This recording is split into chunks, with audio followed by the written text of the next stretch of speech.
대부분의 엄마표 영어를 하는 아이들의 그 말하기 스피킹이 막 이렇게 활활 타오르는 또 방아쇠가 되는 역할을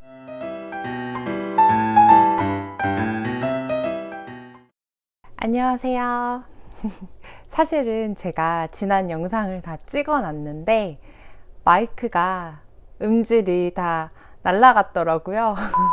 다시 한번 마음을 가다듬고 오늘 또 영상 한번 찍어 볼게요. 지난 영상에 저희 집에 두 아이에 대해서 스피킹, 아웃풋에 대해서 어떻게 관찰하시면 좋은지 또 어떻게 생각을 가지시면 좋은지 여기까지 말씀을 드렸는데 오늘은 1단계 아이의 기질을 파악을 했다. 2단계 어떻게 하면 환경을 조금 더 만들어줄 수 있을까? 특히 저희 둘째처럼 샤이하고 완벽주의 기질이 강해서 입을 꾹 닫아버리는 아이들, 이 아이들의 발화를 어떻게 하면 가정에서 조금 더 도와줄 수 있을까? 제가 지금 루틴 인증방 1기를 하고 있는데 7세, 6세 두 연년생 아이를 키우는 정말 열심히 엄마평을 진행하고 계시는 분이신데 신비발맘님이 이야기를 나눠주셨어요. 겉으로는 이렇다 할 아웃풋이 크게 보이지 않아서 내심 고민을 하셨었대요. 그러다가 이제 한 달 살기로 말레이시아를 다녀오게 됐는데 아이가 그 환경 속에 있다 보니까 정말 듣지도 못했던 영어 아웃풋이 막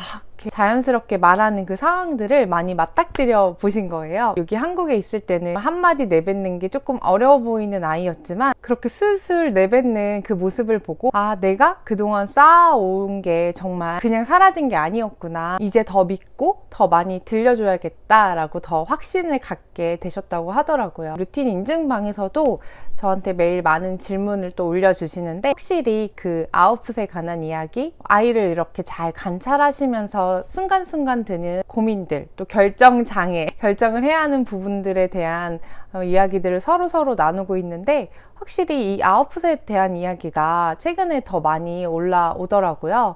그래서 저도 그 고민들을 모아보면서 내가 더 이 이야기를 나눌 수 있으면 아이가 영어로 좋겠다. 너무 말하고 싶고 또 영어로 말했을 때 바로바로 이렇게 영어로 받아서 상호작용해 주시는 부모님들도 일부 계시지만 사실 그럼 정말 뭐 금상첨화죠. 근데 사실 저처럼 그게 어렵고 또 힘들고 또 그냥 안 되는 부모님들도 많이 계시잖아요. 대부분이시잖아요. 진짜 영알못 엄마인 저희 집, 제 밑에서 큰 아이들도 충분히 자신감 있게 또 영어 아웃풋을 할 수 있고 제가 그 산 증인이다. 이런 말씀을 꼭 같이 드리고 싶어요. 그래도 가만히 있으면 가만히 되니까 아이를 큰 틀에서는 정말 첫 번째는 당연히 자신감인 것 같아요. 자신감은 근데 사실 조금 안전한 환경? 그런 안전한 환경에서 나오는 것 같거든요. 한 번은 저희 아이들끼리 피규어로 막 이렇게 역할놀이를 막 하고 있었는데 첫째가 너무 계속 영어로만 얘기를 하니까 Hi, Boo. Have you seen my dada? Maybe dada go to work. I'm really fast. 둘째가 이제 자기는 그만큼의 유창성 있는 영어가 안 되니까 누나 그만 좀 말해 이렇게 얘기를 하더라고요. 그래서 제가 대강은 짐작이 됐지만 어떤 마음이 들어서 그렇게 이야기를 했는지 궁금해서 바로 캐묻지는 않고 조금 더 시간이 지나서 자기 전에 살짝 둘째랑 저랑만 있을 때 물어본 적이 있어요. 왜 누나랑 놀 때 영어로 대답하는 거 싫었어? 누나가 영어로만 말하는 게 싫었어?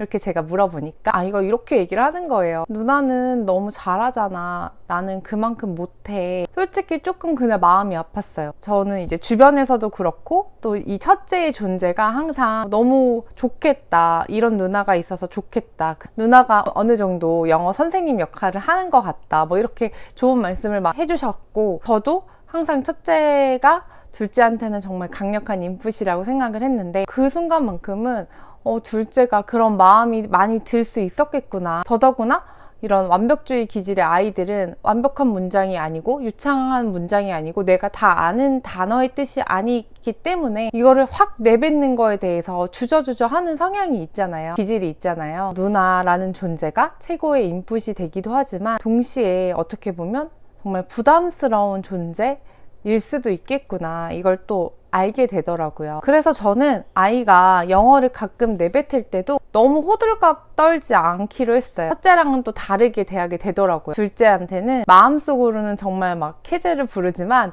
겉으로는 그냥 이런 식으로? 그래? 뭐 이렇게 태연하게 조금 흘려주기로 했거든요. 그게 어떻게 보면 아이의 마음이 조금 더 안정적이고 훨씬 편할 수 있겠구나 그런 생각이 들었어요.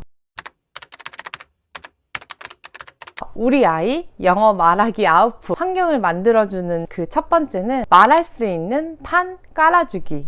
엄마가 같이 샬라샬라 말을 해주지 않아도 돼요. 그냥 판만 깔아주시면 돼요. 사실 아이들이 저희 첫째 같은 경우도 그렇고 대부분의 엄마표 영어를 하는 아이들의 그 말하기 스피킹이 막 이렇게 활발 타오르는 또 그 방아쇠가 되는 게 있어요. 바로 유튜브 속에 또래의 친구들, 또 형, 누나들, 내가 되고 싶은, 저렇게 되고 싶은. 저희 둘째도 첫째보다는 최근까지도 그렇게 푹 빠지는 유튜브 언니 오빠들이 없었거든요. 근데 최근에 정말 푹 빠져보는 채널이 하나 생겼어. 바로 이 채널 키즈 투 키즈 라는 채널인데, 사실 엄마 눈에는 그렇게 많은 영어 인풋이 보이는 그런 대사? 뭐 말이 그렇게 많지도 않고 이게 과연 교육적인가? 이런 잣대를 놓고 봤을 때는 솔직히 마냥 보여주고 싶은 영상은 아니에요. 그런데 아이가 정말 그 유튜브에 완전히 몰입해서 그 유튜브에서 나오는 그 친구들을 똑같이 따라하고 싶어 하더라고요. 그래서 정말 트럭을 가지고 놀면서 방에서 이렇게 하루 종일 중얼중얼 거리기도 하고, 그 모습을 보니까 이 아이한테는 지금 이 유튜버 속에 이 형아가 강렬한 인상을 주는구나, 강력한 영향을 줄 수 있겠구나, 그 영상을 허용해 주는 데 있어서도 실보다는 득이 더 많을 것 같다라고 판단이 되더라고요. 유튜브 형아가 가지고 노는 그 장난감, 토이, 굿즈, 이런 걸 또 이제 열심히 알아봐줘서 또 그런 것들은 좀 구하기가 어려운 게 많아요. 제가 예전에 페파피그 토이 굿즈, 첫째가 한창 그걸로 인해서 약간 말문이 트인 그 계기가 됐었는데, 그때 생각이 나서 또 열심히 발품을 팔고 최대한 당근도 이용해서 열심히 제가 또 사다 날랐어요. 아이가 정말 좋아했어요. 지금도 역시 많은 말을 하는 건 아니지만 처음으로 그렇게 제가 환경을 세팅해주고 판을 깔아주니까 첫째처럼 나 좀 찍어줘, 촬영해줘, 이런 말을 많이 하는 거예요. 물론 촬영을 할 때도 본인이 또 많은 말을 하지는 않는데, 그래도 사이사이 그 유튜브 형아에게 빙의해서 형아를 따라하면서 이렇게 액션과 또 말을 하는 경우가 많더라고요. 아이가 촬영해줘 이 말이 정말 반가웠어요. 물론 저는 이제 이 아이를 잘 아니까 그렇지 않아도 언젠가는 말문이 트이고 언젠가는 그 꽃을 피울 시기가 있다고 생각은 하지만, 어쨌든 뭔가 한꺼풀 그 고비가 넘어간 기분, 촬영해줘라는 단어 속에서 그걸 많이 느꼈고, 유튜브 영상에서 정말 내가 너무 많은 영상일 필요도 없어요. 사실 처음에는 아이가 탐색할 수 있게끔 많이 보여주시는 것도 방법이지만, 어느 순간 아이가 꽂히는 영상이나 채널이 있다면 그거는 정말 좀 깊숙이 아이가 덕질할 수 있도록 유튜브 채널을 보여주는 게 좀 많이 꺼려지시는 분들은, 제가 예전에도 말씀을 드렸지만 DVD나 좀 양질의 프로그램은 밥처럼, 주식처럼, 그리고 유튜브는 디저트, 특식, 이런 식으로 이렇게 좀 비율을 조절하시거나 요일을 좀 조정을 하셔서 그렇게 저는 보여주시는 거 괜찮다고 생각하거든요. 아이가 촬영해줘 이렇게 말이 나올 수 있도록 판을 깔아주시고, 또 관련 토이나 굿즈, 피규어 이런 것도 많이 또 이럴 때를 위해서 대비해서 사주시고, 언박싱 영상을 좋아하는 아이라면 간단한 스낵이라도 사서 언박싱 하면서 해볼 수 있는 또 그 환경을 한번 만들어 봐주세요. 근데 정말 처음에는 모국어로 시작해도 돼요. 저희 릴리도 처음부터 영어로만 하지는 않았거든요. 최근에는 챗GPT랑 거의 많이 대화를 하는데, 처음에는 이제 모국어로 먼저 서로 왔다 갔다 이렇게 대화를 하다가 어느 순간 또 이제 영어로도 얘기를 하고, 또 영어에만 국한하지 마시고 이런 판을 깔아주시는 게 아이의 좀 더 밝은 성격, 또 긍정적인 요소들, 아이가 자신감을 가질 수 있는 또 그 부분에도 좋은 영향을 끼칠 거라고 생각하기 때문에 좀 더 넓은 마음으로 아이에게 판을 깔아주세요. 두 번째 방법은, 사실 방법이라기보다는 많은 어머님들이 내가 그 아이의 스피킹을 꼭 들어야 되겠다 이런 마음이 드시는 게, 마음 한켠에 이 불안함이 있으신 거잖아요. 한 번씩 아이에게 모국어로 통역을 한번 부탁을 해보세요. 지금 잘 하고 있나? 우리 아이가 이 엄마표 영어를 잘 받아들이고 있나 확인하고 싶은 마음이 있잖아요. 저도 그랬거든요. 이 방법은 엄마의 이제 마음 안정용으로 제가 한 번씩 아이에게 물어보는 건데, 예를 들어 집에서 아빠나 누나가 영어로 말을 했을 때 둘째한테 그 누나가 뭐라고 하는 거야? 대체 엄마 무슨 말인지 하나도 안 들리네? 아니면 TV 속에 이제 DVD 속 캐릭터가 어떤 특정 대사를 말했을 때 너무 어렵지 않은 걸로 고르셔서 무슨 말이지 궁금하다. 엄마한테 통역 좀 해줄 수 있어? 이렇게 엄마한테 한국말로 좀 알려줘. 엄마도 진짜 영어 알고 싶다. 호소를 하면 아이가 편안하게 모국어로 통역하면서 이렇게 말을 해줘요. 그러니까 아이 입장에서도 뭔가 무조건 영어로만 내뱉어야 된다라는 부담감이 덜하고, 엄마는 또 아이가 지금 잘 가고 있구나, 잘 받아들이고 있구나, 이런 또 확신을 동시에 얻으실 수도 있고, 안정감과 효능감을 동시에 느낄 수 있는 좋은 접근이라고 생각을 하거든요. 그래서 잘 말을 하는 아이는 지금 너무 엄마표 영어를 잘 받아들이고 있고 충분히 안에 지금 잘 쌓이고 있다는 또 뜻이기 때문에 좀 더 편안하게 쉬운 단어부터 한 번씩 아이랑 대화를 많이 또 해보셨으면 좋겠어요. 세 번째 방법은 살짝 저는 이제 조심스럽게 접근을 하셨으면 좋겠는 게, 아이마다 또 저희 첫째 같은 경우는 또 별로 좋아하진 않았지만, 저는 좀 말하기형 아이보다 말을 조금 덜 하는 아이들은 읽기에 조금 더 신경을 쓰시면 좋을 것 같아요. 아주 쉬운 책을 엄마랑 같이 이제 낭독해 보는 거예요. Background is something. Wild Wild and hairy. Harry.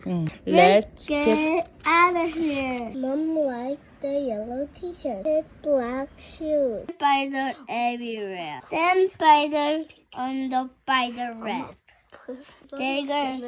There's 9 spider on the tree. 2 spider on the window. 당연히 뭐 글씨를 알아서 읽는 게 아니라 외워서 약간 낭독하게 되거든요. 발화를 멈칫하는 아이에게는 자꾸 이렇게 소리내서 표현하는 거, 이거를 알려주시고 경험시켜 주시면 저는 분명 말하기 아웃풋에도 도움이 될 거라고 생각이 들어서, 저희 집에서도 둘째랑 저랑 한 번씩 이렇게 아이가 좋아할 만한 책, 그리고 많이 읽었던 책들은 기분 좋을 때, 컨디션 좋을 때 이렇게 꼬셔가지고 또 연기를 가미해서 엄마 좀 읽어줘 막 이렇게 통째로 낭독해보는 경험 만들기. 마지막 네 번째 저희 집에서의 접근법은 특별한 기술 테크닉한 게 아니라요, 이거는 정말 좀 아이 마음을 읽어주려고 제가 쓰는 방법인데, 아이에게 이렇게 말을 해요. 책을 읽거나 이야기를 하려고 할 때 틀려도 괜찮아, 이야기해봐, 이게 아니고 우와 너 엄마보다 더 잘하네, 엄마보다도 잘한다, 너 진짜, 이런 식으로 틀려도 괜찮아 보다는 엄마보다 잘하네, 엄마도 실수하는데 엄마보다 어떻게 잘해? 이렇게 좀 말을 해주는 편이거든요. 어떻게 보면 이런 완벽주의 아이들은, 기질이 예민한 아이들은 틀리면 안 돼, 약간 이런 부담감이 있기 때문에 저희 막 진짜 힘들 때 힘내 이런 것보다 아이가 막 틀릴까봐 조마조마한데 틀려도 괜찮아, 이것보다는 차라리 엄마가 그 앞에서 실수하고 틀려서 엄마도 실수했네, 엄마도 모르겠다, 이렇게 엄마를 조금 더 아이에게 한번 대입을 한번 해보세요. 엄마가 일부러 틀려주면 효과가 더 큰 것 같아요. 예를 들어 아이가 신발을 신으려고 할 때도 제가 막 일부러 이렇게 말할 때도 있어요. Put on your hat. 그러면 아이가 엄마 햇 아니고 슈즈 이렇게 고쳐줄 때도 있고, 책을 읽을 때 비스켓 이즈 스몰 이 부분을 일부러 헐렁헐렁하게 비스켓 이즈 빅 이렇게 얘기를 하면 엄마 스몰이잖아, 스몰, 왜 몰라, 이렇게 또 의기양양해서 또 말해주기도 하거든요. 이럴 때 아이는 내가 생각보다 잘하네, 내가 엄마보다도 잘하네, 엄마도 실수하네, 이러면서 약간 뿌듯함을 많이 느끼는 것 같아요. 동시에 자신감을 얻기도 하고. 그래서 그 경험이 쌓이면 잘하는데? 라는 그 자신감이 더 단단해질 거라고 믿어요. 그래서 너무 완벽한 엄마보다는 좀 헐렁헐렁한 엄마, 좀 챙겨주고 싶은 엄마?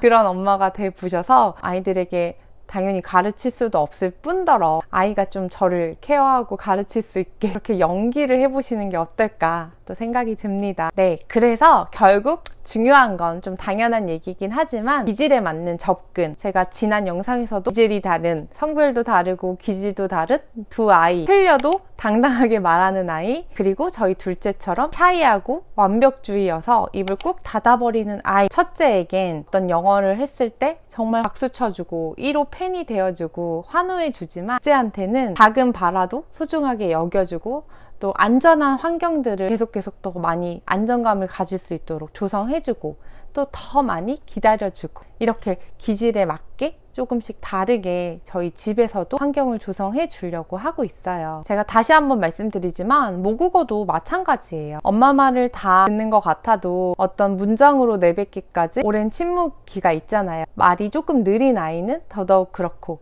근데 저희 어릴 때 뭐 말이 느려서 고민하던 친구들 지금 5살, 6살, 7살 언제 그랬냐는 듯 누구보다 더 말을 잘하고 하잖아요. 지난 영상 댓글에도 이런 말씀을 하셨더라고요. 저희 첫째랑 기질이 비슷해서 보기에는 정말 화려해 보이고 또 말도 너무 잘하고 유창하고 이렇게 보여서 영어를 더 잘하는 것 같아 보이지만 오히려 둘째는 꼼꼼하게 어휘의 뜻을 정확하고 명확하게 알고 있는 것 같고, 첫째는 말이 유창하지만 잘 들어가 보면 좀 디테일이 떨어지고, 둘째 같은 경우에는 더 정확하게 어휘의 뜻을 알고 있고 디테일하게 더 많은 인풋이 쌓인다면 또 각자의 방법으로 각자의 장점으로 저는 확 꽃을 피울 거라고 믿어 의심치 않습니다.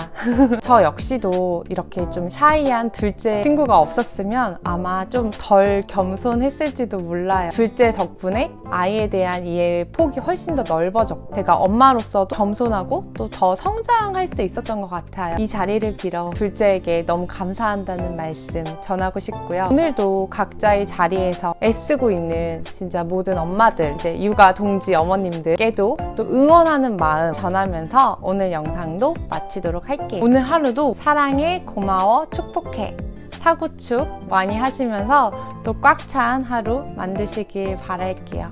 네, 오늘도 행복하세요. 뭐라고? 엑셀레터. 엑셀러럴? 오빠. 왜냐면 왜냐하면 영상을 봤어. 영상을 봤어. 거기서 엑셀러틀이라 그랬어?